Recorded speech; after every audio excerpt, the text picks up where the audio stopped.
Ladies and gentlemen, good morning. I'm XiaoDong from Peking University. Today, we are unraveling the pivotal role of health technology assessment, called HTA, in aggregating evidence on the safety and efficacy profiles of medications from clinical trial settings. We will also discuss the role of evidence pyramid, systematic literature reviews, and meta-analysis in conducting HTAs. Let's begin by giving a brief introduction of HTA. It is a tool that guides healthcare decision-making. The tool considers clinical and non-clinical domains of health technology or interventions to provide a comprehensive evaluation of their value. Today, we will be focusing on the elements that are essential to assessing the clinical domain.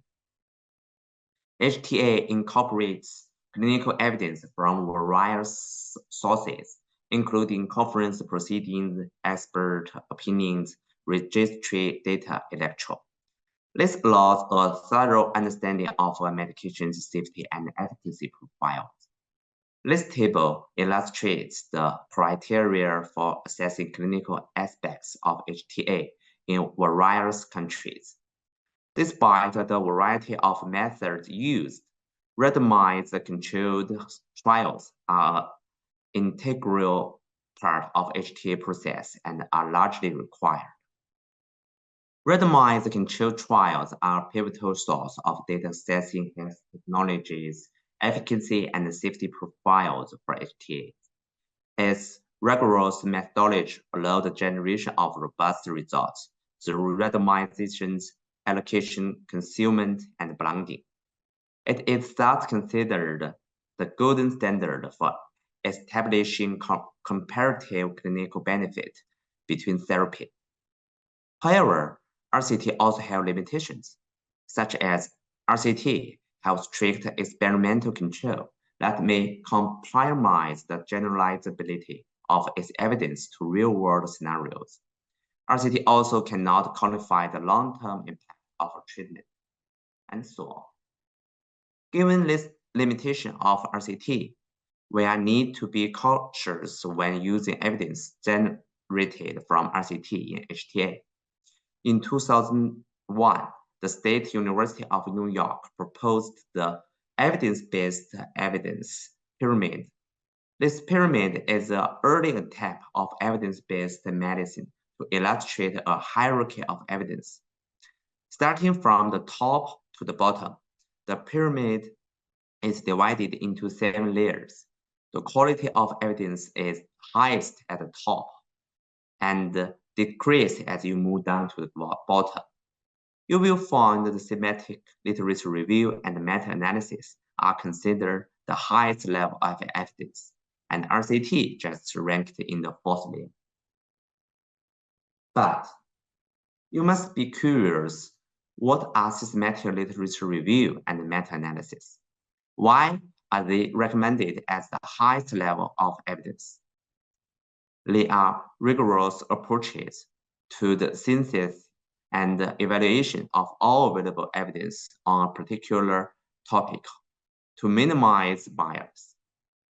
Systematic literature review involves a systematic search to identify all relevant studies and then screen and review against the inclusion criteria to decide the study inclusion. Selected studies are then critically appraised to provide an overall of the available evidence. Meta-analysis, on the other hand, is a statistical method to summarize estimates of the outcome of interest. It increases the statistical power and more reliable estimation of treatment effects. This slide illustrates 6 fundamental steps in conducting a systematic literature review. Step 1 is to define the clinical question. Step 2 is to identify inclusion and exclusion criteria using tools such as PICOs. Step 3 is to conduct a thorough search for all relevant studies using a predefined search strategy. Step 4 is extract data from eligible studies. Step 5 is to conduct a quality assessment to determine its risk of bias entailed in each trial using validated tools. Step 6 is to analyze and compare extracted data through meta-analysis or network meta-analysis. But systematic literature reviews and meta-analysis also have potential downsides. It requires a high level of statistical skills and is time-consuming. Furthermore, systematic literature review may also subject to potential risk of bias. Recent calls for controlled access to data from clinical trials may help better facilitate this in the future.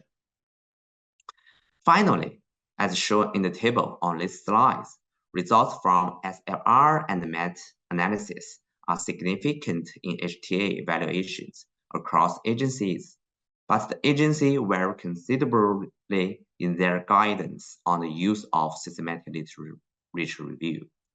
As these agencies continue to refine their requirements and procedures, the role of systematic literature review and meta-analysis in HTA will become more prominent. To recap, today we explore the critical role of evidence synthesis in HTAs. We also identified the strengths and drawbacks of systematic literature review and meta-analysis in informing healthcare decisions and concerned agencies' requirement for the use of systematic literature review in HTAs. Thank you for joining us today. Bye.